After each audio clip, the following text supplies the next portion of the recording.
Entonces, yo creo que yo le di la introducción de este módulo, ¿verdad? En la clase pasada. Corríganme si me equivoco.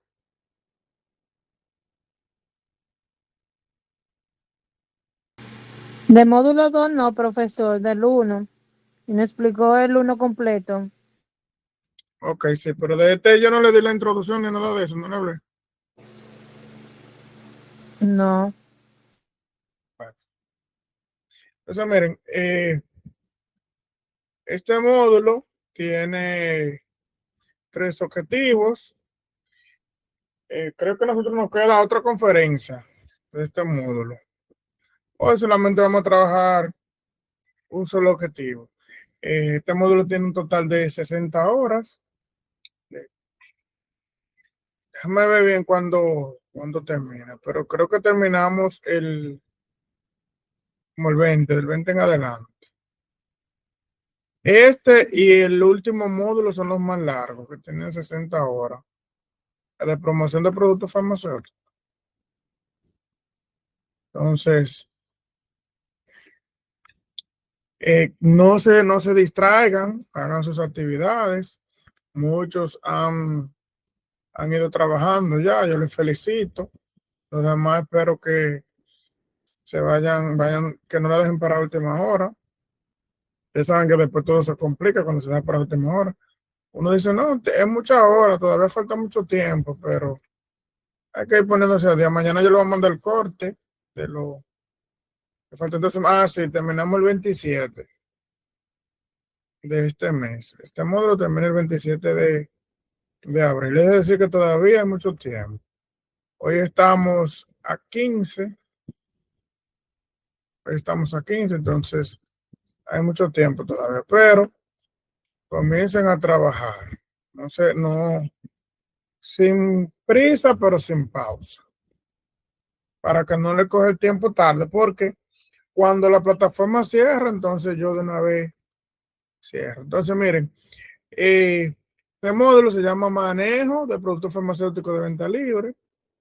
El objetivo general de lo que vamos a tratar aquí, al finalizar el módulo de aprendizaje, las personas participantes estarán en la capacidad de manejar las acciones y propiedades de los productos farmacéuticos de venta libre, de acuerdo a las técnicas y normas establecidas. Eso me imagino que lo han visto en la plataforma. Entonces, este módulo tiene 3 resultados de aprendizaje que lo vamos a ir trabajando en las diferentes conferencias que vayamos dando. Todavía nos quedan, creo que como 1 o 2 conferencias más de este módulo y vamos a ir trabajando esa partecita. Miren, en la parte de la receta, en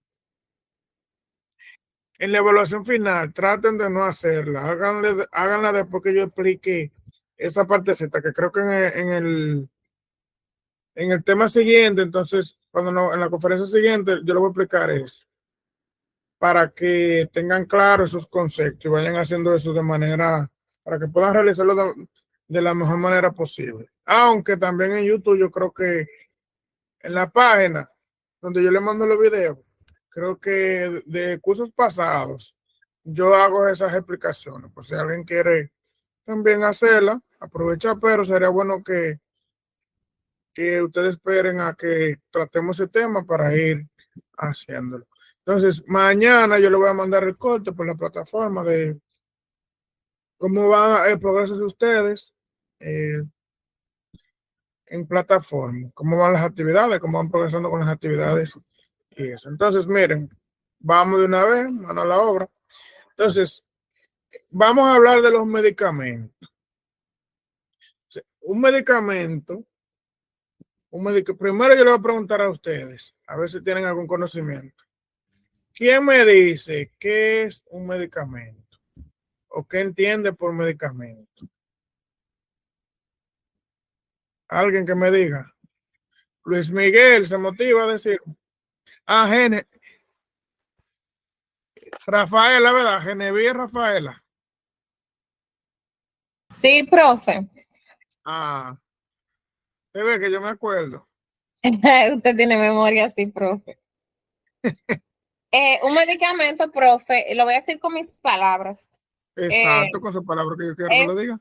es un producto farmacéutico que se utiliza para el alivio, tratamiento o prevención de enfermedades. Muy bien. Pedro,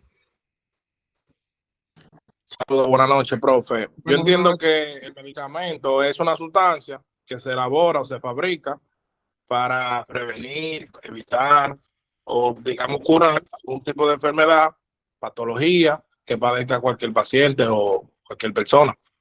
Muy bien, excelente. ¿Alguien más se motiva? Morelia. Bueno, entonces, exactamente. Un medicamento es una sustancia capaz, como ustedes dijeron, de curar, tratar, prevenir, diagnosticar, modificar estado fisiológico.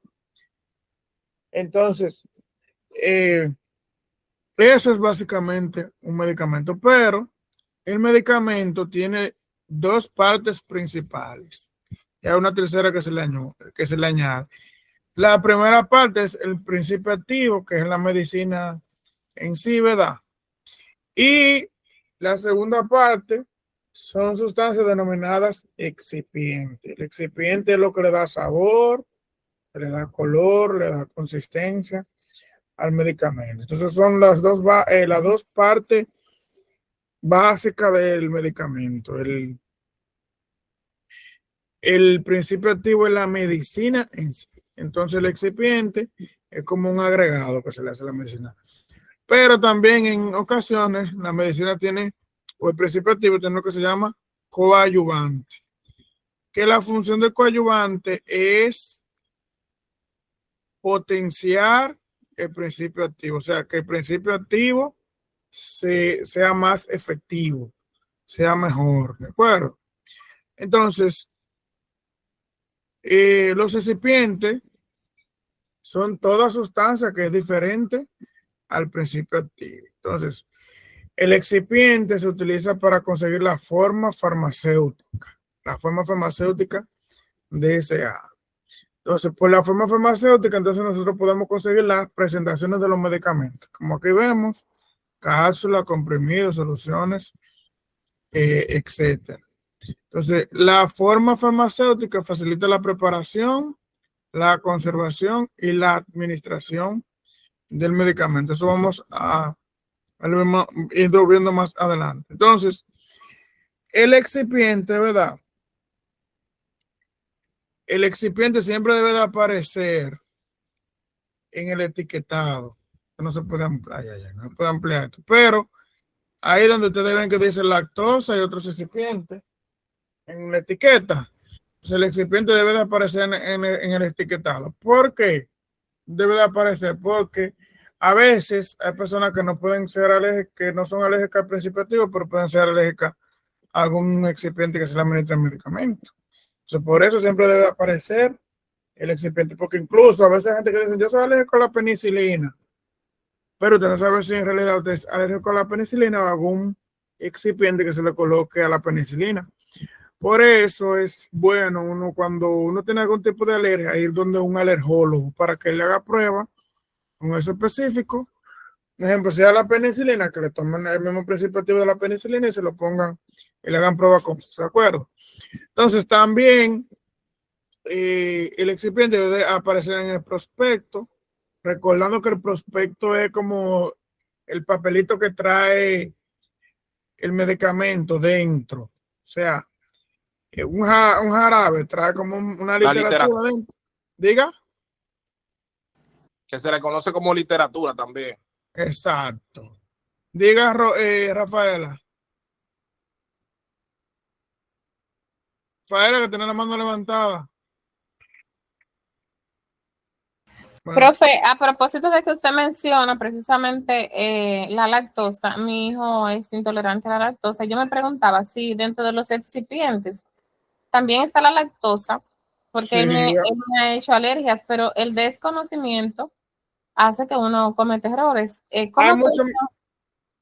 mucho, es que la lactosa es como el azúcar de la leche. Entonces, hay Sí, muchos medicamentos que le ponen eso como disolvente, que le ponen lactosa, para que el medicamento se disuelva más rápido sí, entiendo. y que no se quede como en grumo. Entonces lo mezclan con eso. Entonces, ustedes se van a dar cuenta de muchas cosas. Entonces, también en el etiquetado y en la ficha técnica deben de estar los excipientes del medicamento. Entonces, miren, dentro de los excipientes más comunes tenemos los diluyentes, ¿verdad? Miren ahí la lactosa. ¿Por qué se utilizan? Por su rapidez de disolución en agua y su sabor. O sea, que no le da un sabor al medicamento, porque saben que la mayoría de medicamentos de medicina son amargas. Entonces, ser amarga, la lactosa como que le disfraza el sabor a la medicina. Entonces, aglutinantes. Los aglutinantes son sustancias que ayudan a mantener las partículas estrechamente unidas. Ahí podemos mencionar los almidones, los azúcares y la celulosa. Recuerden que el almidón viene de la yuca. Creo que es de la principal fuente y del arroz también se saca almidón. Entonces, recubridores. Los recubridores ayudan a proteger la tableta del aire, la luz o la humedad. Ustedes tienen ahí el ejemplo aquí más vivido del ibuprofeno. Cuando usted rompe una cápsula de ibuprofeno, usted ve que por dentro es blanca, pero entonces por fuera la recubren con una capa como roja. Entonces eso disfraza el sabor del ibuprofeno. Entonces también tenemos los endocolorantes, cuya función principal, ¿verdad? Es el sabor, que el sabor sea más agradable del medicamento. Y los colorantes también, que los colorantes son los que le dan color. Ustedes tienen ahí el ejemplo de los jarabes para los niños, que a veces le ponen sabor a fresa, sabor a piña, sabor a manzana, sabor a uva, para disfrazar el sabor, para que el sabor sea más agradable y más tolerable. Yo me acuerdo cuando yo estaba en la pasantía, había una vitaminita, no sé si ustedes conocen el Saflow, que es aceite de hígado de bacalao, que eso, allá en la botica había mucho de eso.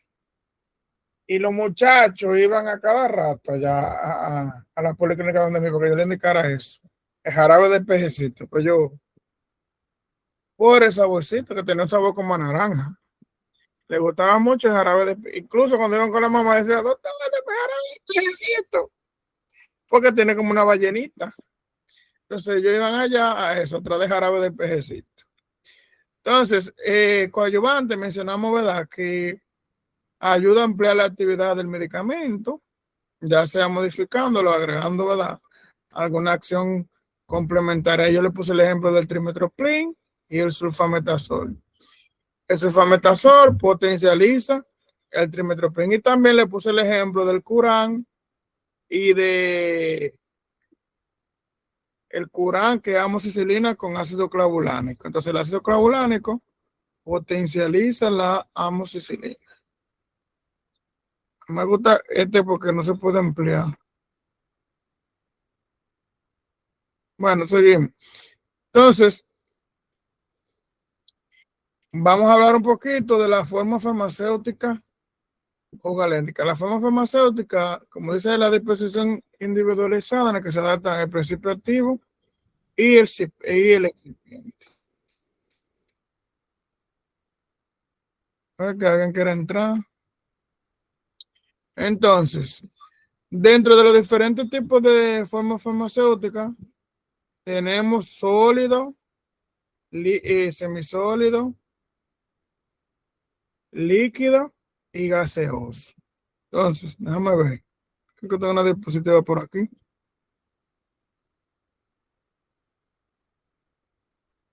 Fue muy para adelante. Pero mírenla aquí.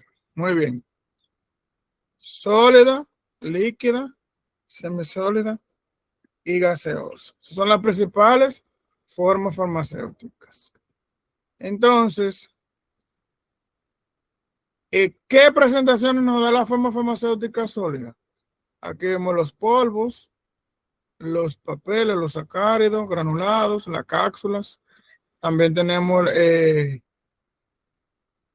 la cápsula, ¿verdad? Tenemos las perlas. También tenemos la tableta, los comprimidos, las píldoras. Hay unas que son mini píldoras. Aquí yo le pongo ejemplo. Un ejemplo de la cápsula. Recuerden que la cápsula es como un gel blando y dentro tiene un polvito. Los que han destapado la amoxicilina o la ampicilina saben, lo conocen, ¿verdad? Que dentro, antes la gente usaba mucho eso para ponérselo en los rámpanos, en los pelados. Cuando la gente se guayaba, que se caía de los motores, se echaba la penicilina. O para los gallos, los que tenían gallos, los que son de campo, le echaban a los gallos también en la tiña. Cuando los gallos tenían tiña, le ponían eso. Entonces, la cápsula la rompían y la utilizaban. Entonces, en los comprimidos también, ¿verdad? Eso que vemos ahí son comprimidos. ¿Qué es el comprimido? El comprimido se coge el mismo polvo y en una máquina se presuriza, se comprime. Por eso le dice comprimido. También tenemos la grajea, que son esas de color como chocolate. Y eso es una cápsula, pero esa cápsula es gelatinosa, es decir, que no es sólida. Entonces, dentro de las semisólidas tenemos las pomadas, las pastas, las cremas, las jaleas y los emplastos. Todas las que vienen en tubos son semisólidas, ¿de acuerdo? Regularmente los medicamentos semisólidos los utilizamos en piel. O sea, los que son semisólidos siempre se utilizan en piel. Los líquidos, entonces, hay muchas presentaciones. Aquí tenemos inyecciones, jarabes, pociones, mucílagos, emulsiones, suspensiones. Los colirios son los que utilizamos que se echan por los ojos o por los oídos. Las lociones, recuerden que las lociones solamente se untan en la piel. Las lociones no se beben porque a veces hay gente que puede confundir una loción con un jarabe. Las lociones son en la piel. Tinturas, extractos de fluidos. Los elixires, cuando hablamos de elixires, son medicamentos de origen, ¿verdad?, natural. Los elixires se han descontinuado porque tienen mucho alcohol, pero eran bastante efectivos para cuando la gente tenía cólicos, principalmente cólicos abdominales, pero eso se ha descontinuado. Aunque hay propinox, que es como si fuera un elixir. Los vinos, ¿verdad?, medicinales, los alimentos y los cotidianos. Entonces aquí yo le pongo ejemplo, ¿verdad? Es una emulsión líquida, la emulsión de Scott, jarabe ahí. Miren otro aquí de líquido y una solución. Las ampollas también. Hay ampollas que vienen líquidas. Hay ampollas que son inyectables, ampollas que son bebibles. Entonces, dentro de la solución, de la forma farmacéutica gaseosa, tenemos el oxígeno, el óxido nitroso, que son los gases medicinales que más se utilizan, pero también podemos tener los aerosoles. Aerosoles. Por ejemplo, el salbutamol viene en aerosol para uno inhalarlo. Entonces, como ustedes definieron ahorita, medicamentos, ¿verdad? Todas sustancias preparadas, empleados para la prevención. Cuando hablamos de prevención, nos referimos a evitar que el paciente se enferme. Ahora yo le voy a preguntar a ustedes. Pregunta para ustedes. Indira, que está ahí. ¿Me escucha, Indira? Indira, ¿qué medicamento usted cree que sirve para prevenir? Sí. ¿Qué medicamento? Para prevenir. Sí. No, mami. Pero para prevenir dolor o infección. Enfermedad, dolor. Ok, ellos hay antiinflamatorios para dolor e inflamación, como la diclofenac, la ibuprofeno. También para prevenir infecciones, ya sea amoxicilina y ampicilina. Y otros para prevenir propagación de afecciones cutáneas, como las cremas, ya sea ketoconazol, clotemazol, etcétera. Muy bien. Luis Miguel, que tiene la mano levantada. Muy En bien, la, Cristian. en la parte preventiva tenemos bien lo que son las vacunas para Exacto. prever el padecimiento de la enfermedad per se. Muy bien. La vacuna previene. Rafaela, Profe, disculpe, si el compañero mencionó algo de lo que voy a decir, le pido disculpas porque en este momento me entró una está llamada. bien, dígalo, no se preocupe, lo importante es que Ok, usted participe, que pido está disculpas activo. porque no escuché, fue al compañero. Bien, los medicamentos preventivos principalmente son conocidos como vacunas. Exacto. Sí, mire, pero no solamente la vacuna previenen enfermedades. La compañera suya mencionó los antibióticos. Los antibióticos se utilizan como profilácticos. Un ejemplo, si a usted la van a operar, le hacen una cesárea, ¿verdad? Y la van a mandar para su casa, usted la mandan con antibióticos vía oral. Y mientras está ingresada, también le ponen antibióticos. Y usted no tiene ninguna enfermedad, usted no tiene ninguna bacteria. Se ponen de manera profiláctica. Un ejemplo, usted tiene migraña, a usted le indican analgésicos para que usted se lo tome cada 8 horas, qué sé yo, cada 12 horas, para evitar que el dolor, ¿verdad?, le vuelva al paciente. Entonces, eso es de manera profiláctica para prevenir. También, miren, los medicamentos que se utilizan para la presión son preventivos porque previenen que los niveles tensionales se le suban al paciente. Porque, un ejemplo, si se le sube la presión, puede tener daño qué sé yo, a los riñones, el corazón se le puede poner más grande y así sucesivamente. Muy bien, Rafaela. También Entonces, están en los procedimientos quirúrgicos el uso preventivo de antiagregantes plaquetarios. exacto. Muy bien, a los pacientes cuando tienen, para prevenir infartos, se le da aspirina, ¿verdad? Se le da clopidogrel. Entonces, hay muchos medicamentos que se utilizan de manera preventiva para que evitar, ¿verdad?, que el paciente se enferme. Para diagnosticar enfermedades, un ejemplo, nosotros tenemos, antes se utilizaba mucho el bario, le ponían bario a los pacientes, que el bario le hacían radiografía de bario y también el bario le tapaba, cuando tenían diverticulitis, le tapaba los divertículos y eso le prevenía el dolor al paciente, ayudaba a diagnosticar, ¿verdad? Entonces, también los medios de contraste se utilizan para diagnosticar. Hay una pastilla que se llama uromicina, que también se le da a los pacientes cuando para ver si están obstruidos. Porque el paciente cuando le ponen la uromicina orina como amarillo. Entonces, si no orina amarillo, ¿verdad?, después de las 24 horas de tomarse la pastilla, que significa que hay una obstrucción o algo, entonces se utiliza para diagnóstico. Entonces, para tratar estado patológico, la mayoría de medicamentos tratan estado patológico.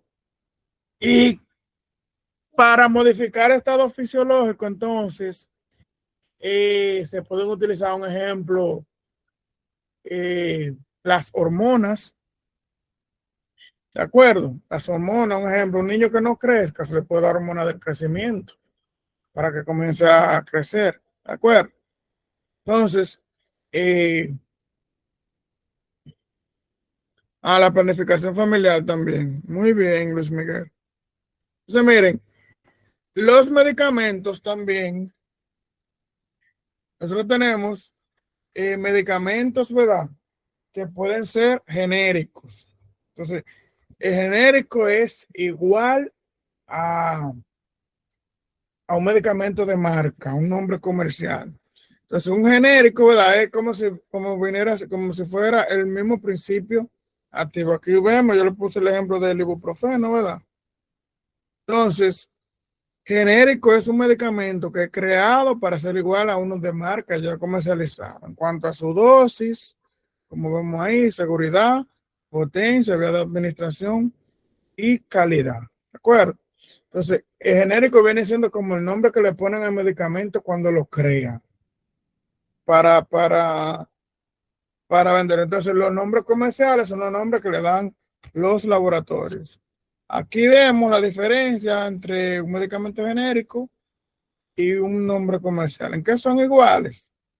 En cuanto a la eficacia, en cuanto a la seguridad, en cuanto a la calidad. ¿En qué son diferentes? En el precio, porque recuerden que si un laboratorio trae un medicamento de, qué sé yo, de Europa o de la India, ellos le van a poner el precio que ellos crean, porque de acuerdo a cómo ellos compren, ellos van a poner ese precio. Hacerle una observación, aquí en República Dominicana nosotros no producimos medicamentos. La mayoría de medicamentos de aquí vienen de otros países, ¿de acuerdo? El único medicamento que aquí se producía era la moringa, que era la hojita que la pulverizaban y la metían en una cápsula. Pero aquí no se, aquí sí se envasan los medicamentos. Esos laboratorios que ustedes ven, ellos lo que hacen es que compran los principios activos en otros países, lo traen y lo envasan, a que lo mezclan con los recipientes aquí y ellos lo envasan. Pero en realidad aquí todavía no se ha creado medicamento. Entonces, los recipientes también pueden variar.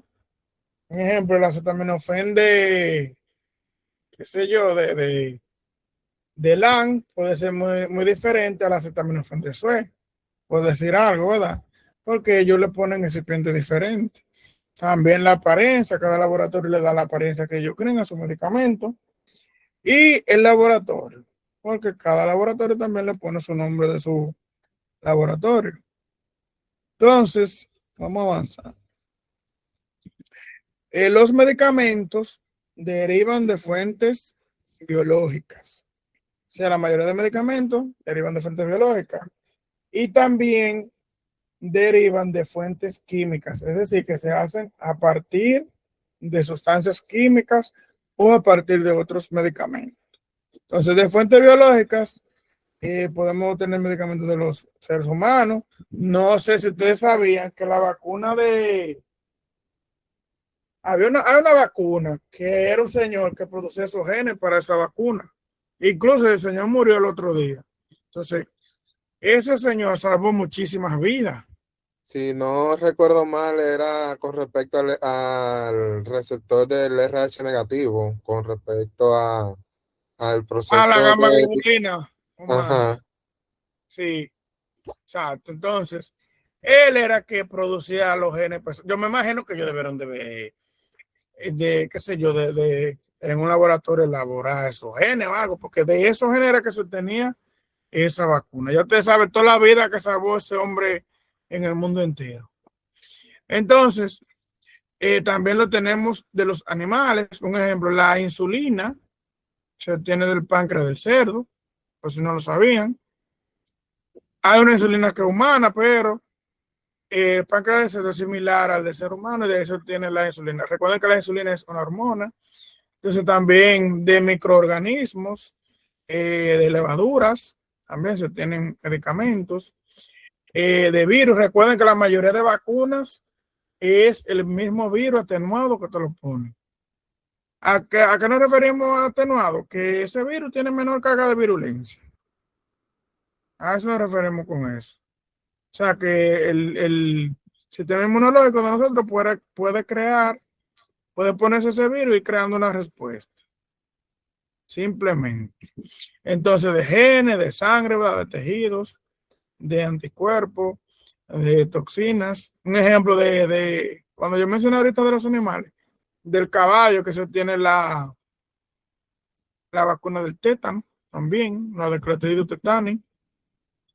Entonces, la mayoría de medicamentos de principio activo se obtienen de fuentes biológicas, o sea, de seres humanos del entorno. Entonces, aquí vamos a entrar ahora en la clasificación de los medicamentos. Los medicamentos, ¿verdad? Para uno organizarlo en el arsenal farmacéutico, lo podemos clasificar por la forma farmacéutica, por la vía de administración, por la acción, ¿verdad? Terapéutica y por la forma de venta. Entonces, por la forma farmacéutica ya la mencionamos, ¿verdad? Sólido, líquido, semisólido y gaseoso. Un ejemplo. Dentro de los sólidos podemos poner las pastillas, comprimidos, los polvos, ¿verdad? Dentro de los líquidos, los jarabes, las lociones, Las suspensiones, algunas que son líquidas y otras que son sólidas. ¿De acuerdo? Entonces, dentro de las semisólidas ya mencionamos la crema, la jalea, los emplastos y los gases, la mayoría de gases medicinales. Dentro de ello incluido el oxígeno. Entonces, por la vía de administración, podemos clasificarlo, ¿verdad? Los medicamentos orales. ¿Quién sabe por dónde se utilizan los medicamentos orales? Enteral. Orales. Exacto, por la boca, ¿verdad? Sublingual, como ustedes ven ahí en la imagen, debajo de la lengua. La imagencita que está ahí, debajo de la lengua. ¿Qué medicamentos se utilizan mucho por ahí? ¿Quién sabe? Debajo de la lengua.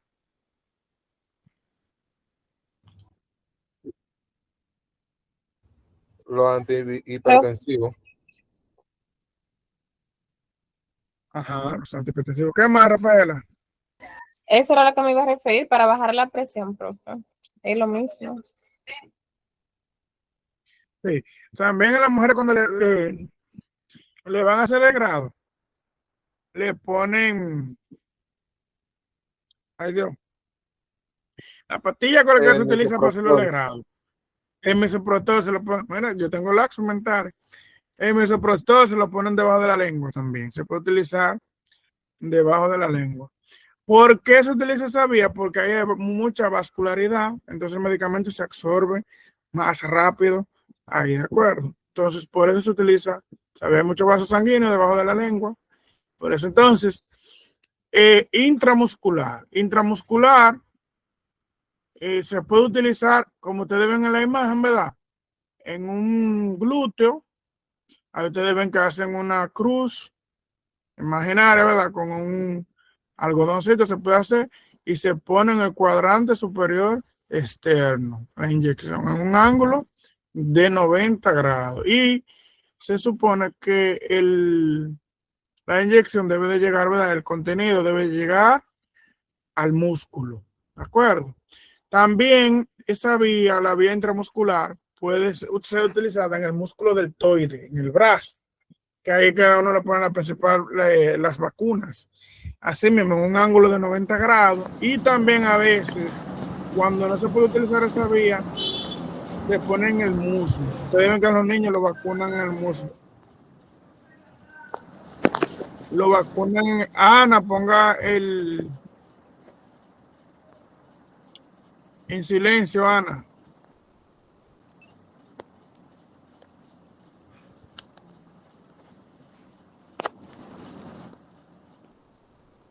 Muy bien, entonces seguimos. Entonces, miren, decía que en el muslo también se puede colocar. Esas mujeres a veces que le hacen cirugía y eso, que cirugía plástica, que se hacen prótesis en los glúteos, se le ponen regularmente, se inyectan en los muslos. Entonces, rectal, el medicamento, ¿verdad? Se utiliza vía rectal por el ano. ¿Quién sabe qué tipo de medicamentos se utilizan vía rectal?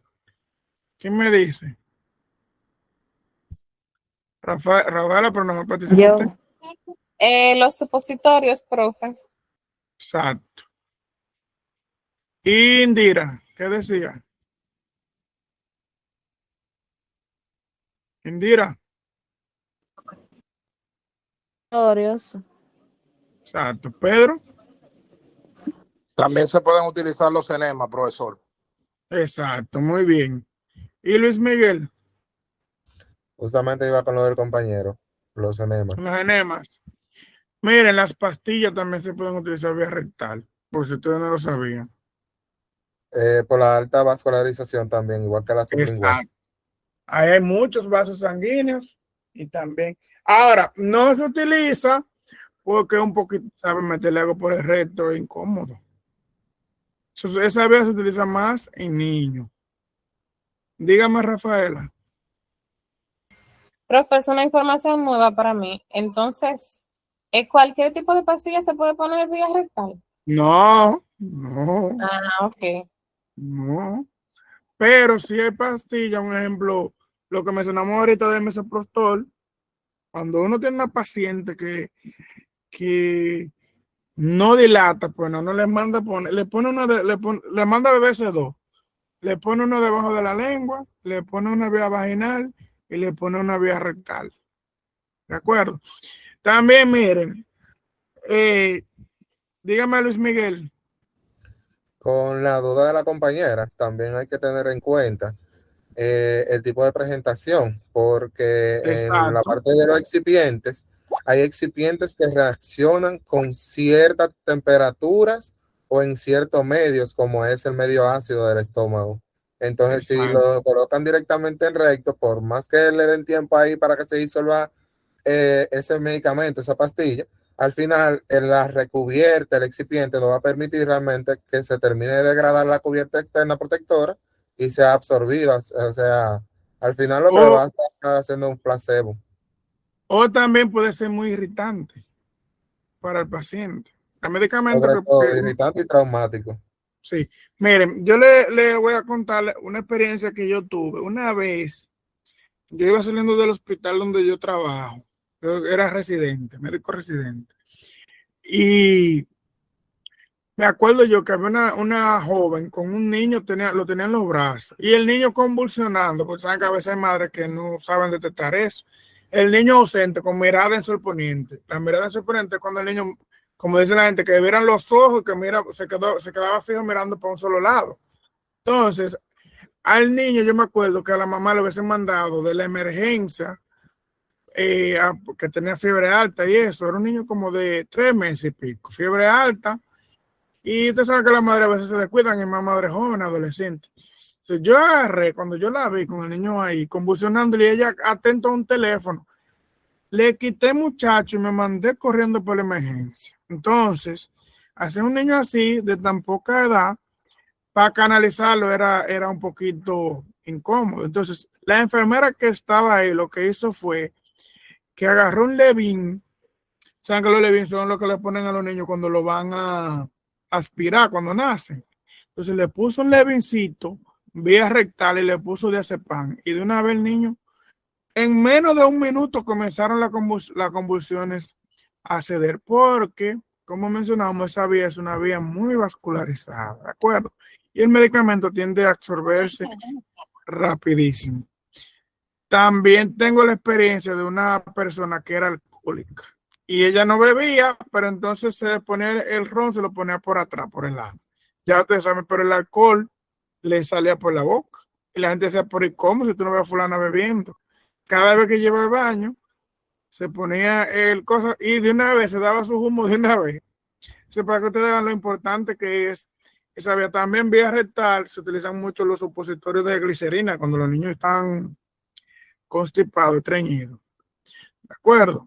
Entonces, seguimos con la vía. También ustedes ven ahí la vía endovenosa. En la vía endovenosa, el medicamento se coloca directamente en un vaso, en una vena. Nasal, no está ahí, pero nasal se coloca en la nariz. ¿De acuerdo? Subcutánea, entonces, debajo de la piel. Debajo de la piel. Más adelante yo le voy a enseñar esa vía. Bucal. Bucal no es lo mismo que sublingual ni que oral. Bucal se administra en la misma boca, en la mucosa oral.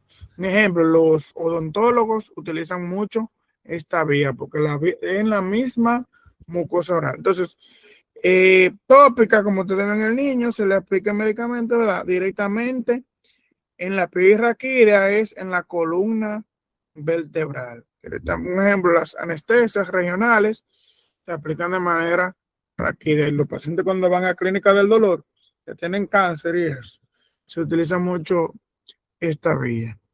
Entonces, más adelante yo le voy a detallar un poquito sobre eso, sobre la vía de administraciones y eso. Entonces, jóvenes,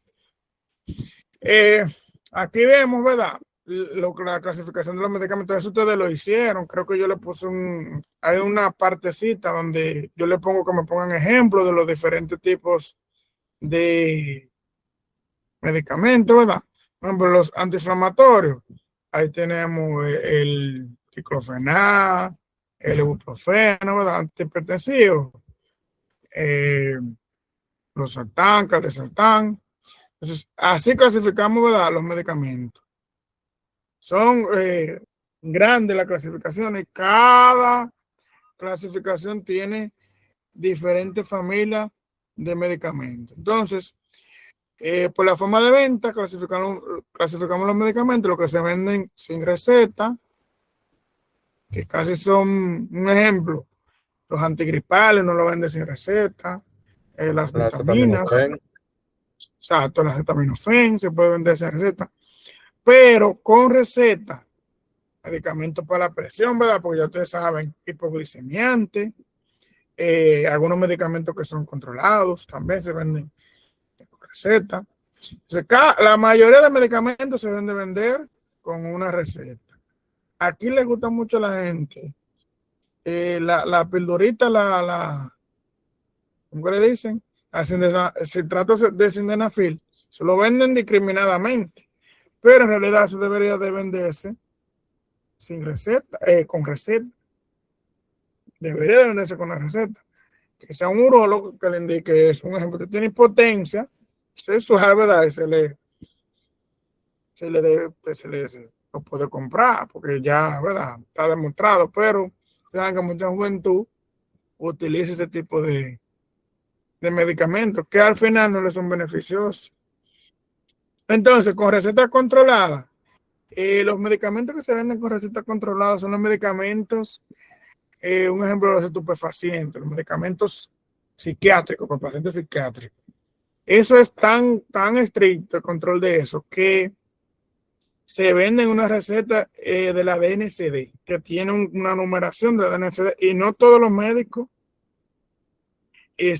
tienen esa licencia para eso. No tiene que hacer en el colegio médico, no tiene que hacer un cursillo, una cosa, para uno poder tener esa licencia. También los nutriólogos tienen,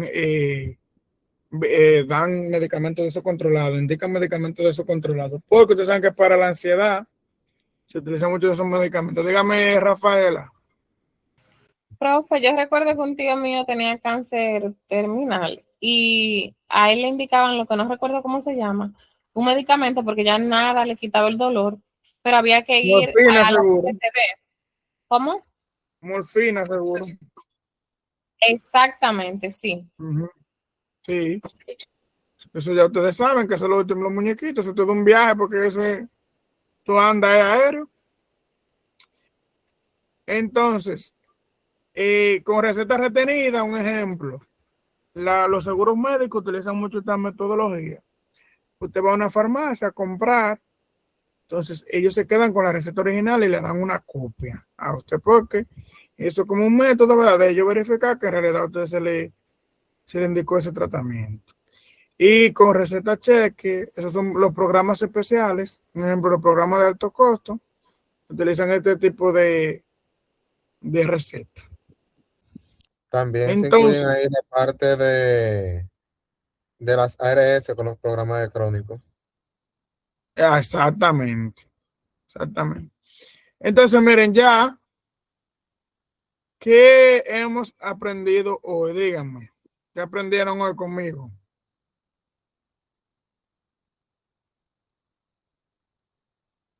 Rafaela. Bueno, profe, con usted se aprende demasiado en muy poco tiempo. La verdad, yo lo felicito porque es un excelente maestro. ¿Qué creen? No me dé ala.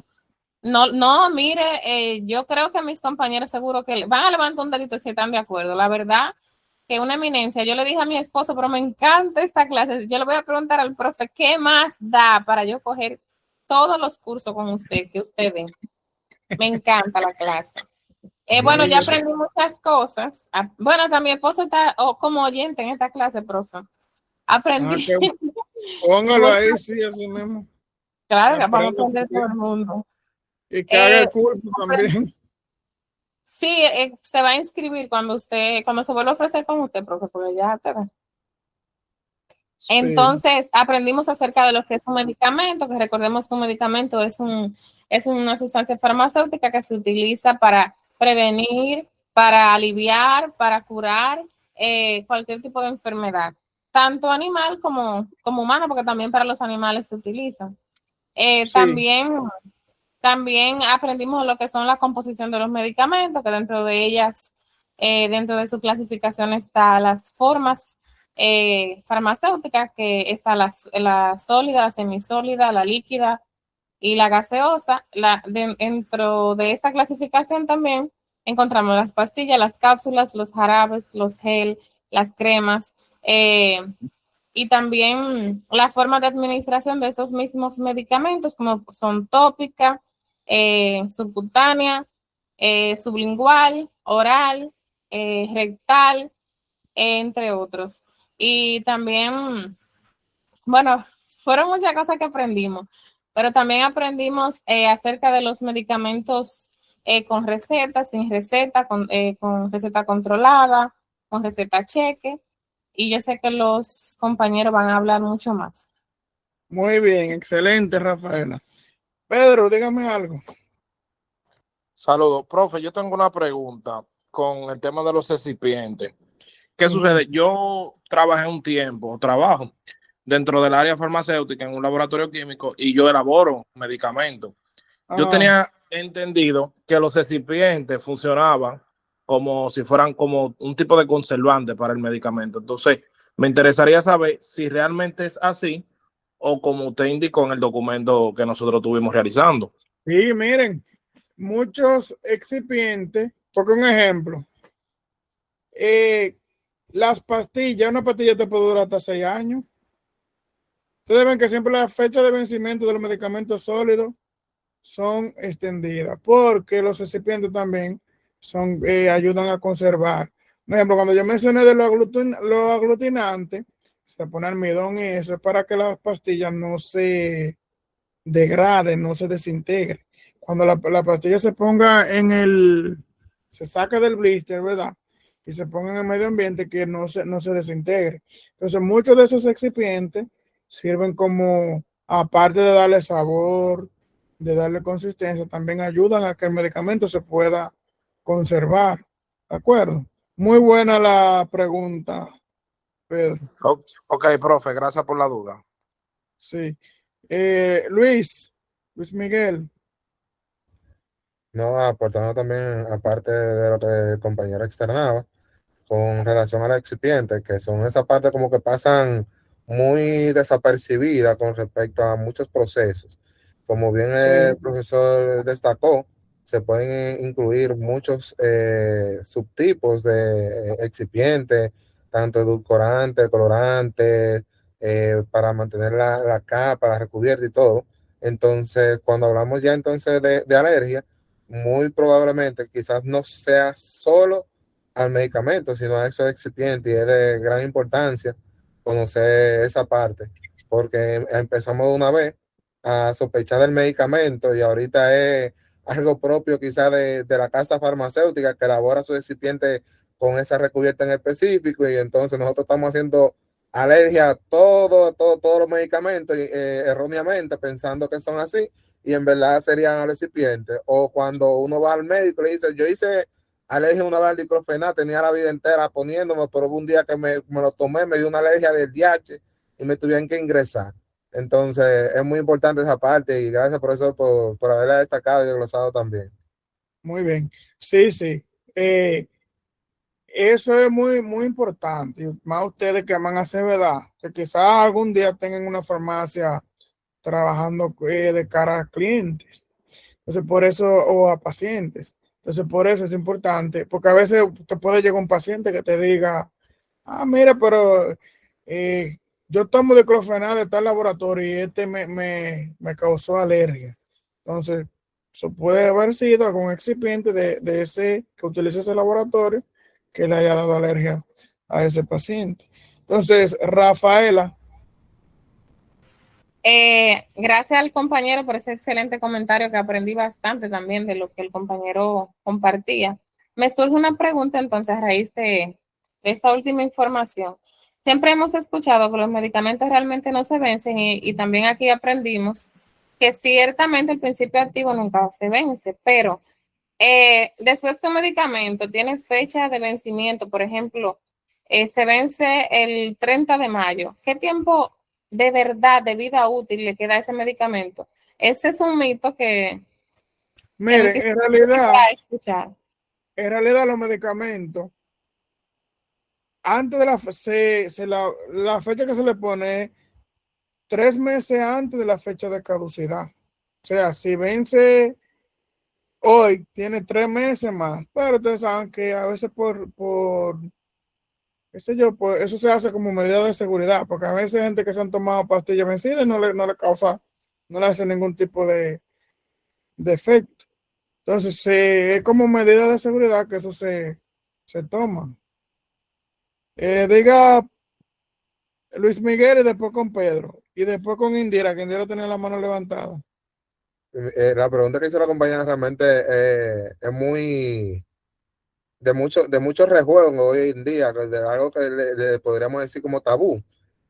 Y no hace mucho vi justamente un informe que estaba hablando sobre eso de una universidad estadounidense que junto con la milicia hicieron un levantamiento de unos insumos que tenían que se habían echado a vencer y comenzaron a hacer estudios y ensayos. Entonces, al final, como dice el profesor, todo va a depender del medicamento, la presentación, los excipientes, el principio activo y sobre todo las condiciones de almacenamiento, transporte, etcétera, que pueden influenciar directamente en la conservación o deterioro de esos medicamentos. Entonces, ¿qué pasa? Pasa igual como con los alimentos, los medicamentos, que es que le ponen la fecha de expiración con la salvedad de que dice preferible consumir antes de esta fecha. Después que usted lo consume de esa fecha para antes, es responsabilidad suya. Asumo Por eso, riesgo. exacto, por eso el profesor bien decía que como medida de calidad, de seguridad, de como dicen, curarse en salud, las farmacéuticas ponen esa fecha, pero todavía tienen un tiempo sujeto de vigencia según las condiciones de almacenamiento para evitar demanda, decir que ese medicamento le causó algún efecto, que el medicamento en contrario no le causó ningún efecto porque al final se descompuso la molécula o demás. Pero usted sabe que los dominicanos a veces somos vencidos ya. Arretado.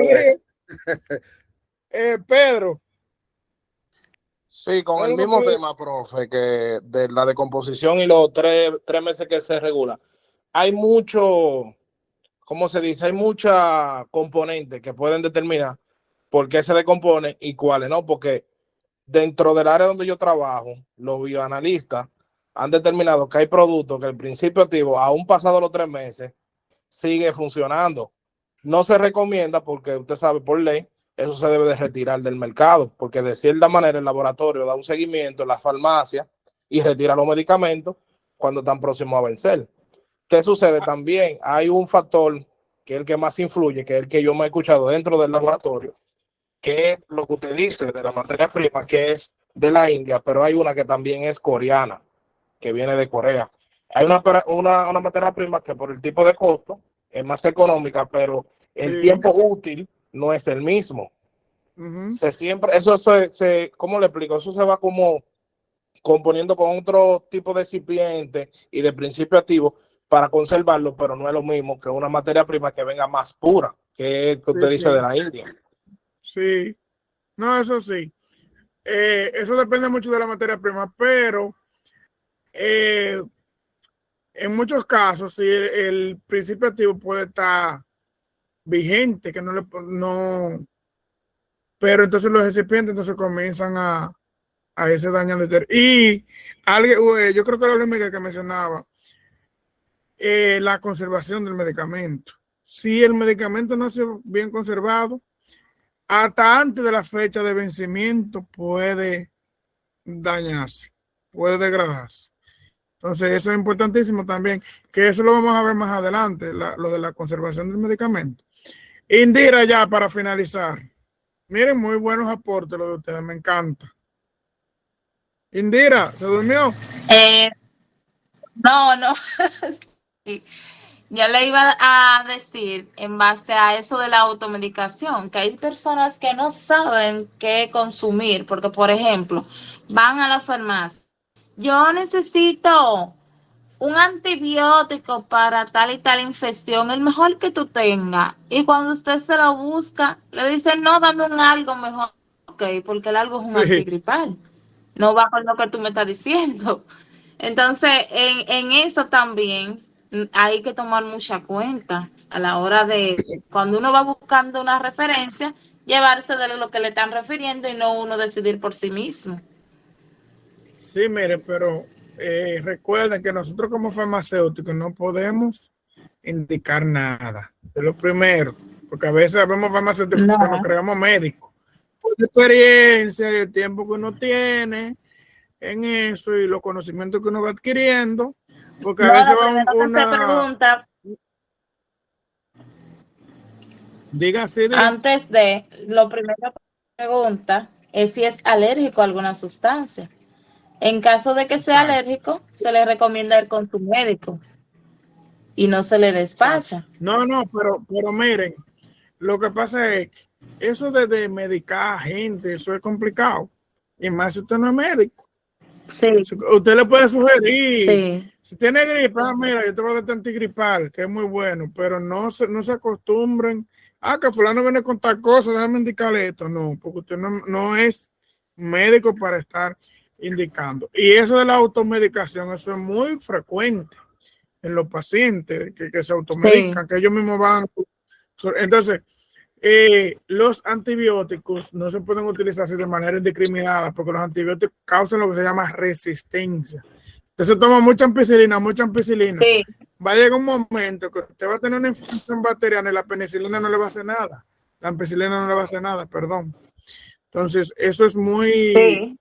Es mejor que usted diga, vaya a su médico para que su médico le trate su padecimiento, porque yo no me puedo poner hasta indicar. Entonces, mire, a alguien, por favor, que haga un capture de la videoconferencia y lo mande al grupo de WhatsApp. Entonces, jóvenes, creo que de mi parte está bien por el día de hoy, ¿verdad? 1 hora y pico. Yo no le doy más de 1 hora de clase para no aburrirlo, porque no se me duerman. Trato de hacerla lo más interactiva posible. Ustedes también compartan, ¿verdad?, sus inquietudes. Felicitarle, que veo que están participando mucho, están muy motivados, espero que sean así. A los demás también que se activen, ¿verdad?, que participen, porque esto no es nada más un monólogo, yo hablando, bla, bla, bla, bla, y ustedes ahí durmiendo. Yo sé que esto es una hora media pesadita, porque muchos vienen de los trabajos y eso, pero traten de activarse. Entonces, nada, creo que desearle por último que pasen feliz noche. Cuídense por ahí, ustedes saben que está lloviendo mucho en muchas situaciones, en muchísimos lugares. Cuídense y Dios mediante nos vemos el miércoles que viene. Así que ya ustedes saben, a la orden, cualquier cosa me tiran, cualquier cosa que necesiten. Ya ustedes saben, pasen feliz resto de la noche. Perfecto. Bye. Buenas noches Para todos. a todos.